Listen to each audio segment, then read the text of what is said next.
Mister Prajapati,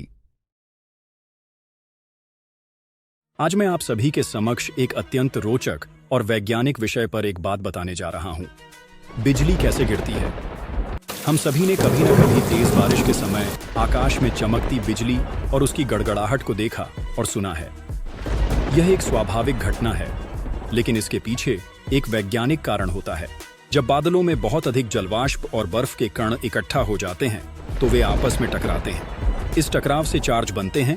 कुछ कण सकारात्मक पॉजिटिव चार्ज वाले होते हैं और कुछ नकारात्मक नेगेटिव। आमतौर पर बादल का ऊपरी हिस्सा सकारात्मक और निचला हिस्सा नकारात्मक चार्ज वाला होता है। अब पृथ्वी की सतह पर भी सकारात्मक चार्ज इकट्ठा होने लगता है, खासकर ऊंची ऊंची वस्तुओं पर, जैसे कि पेड़, इमारतें और टावर।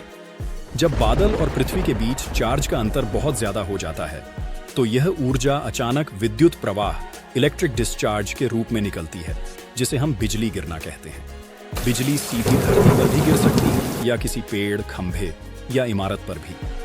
इसी कारण हमें बिजली कड़कते समय खुले मैदान, ऊंचे पेड़ों या बिजली के खंभों से दूर रहना चाहिए। बिजली गिरने की घटनाएं मानसून के दौरान आम हो जाती हैं और इनसे जान माल का भारी नुकसान हो सकता है। इसलिए हमें निम्नलिखित बातों का ध्यान रखना चाहिए। पहला, बिजली कड़कते समय हमेशा घर के अंदर रहें। बाहर खुले में रहना खतरे को न्योता देने जैसा है। दूसरा, मोबाइल या अन्य इलेक्ट्रॉनिक उपकरणों का उपयोग न करें, खासकर चार्जिंग पर लगे उपकरणों से दूर रहें। तीसरा, पानी से दूर रहें और नंगे पांव न चलें। गीली जमीन पर बिजली तेजी से फैल सकती है।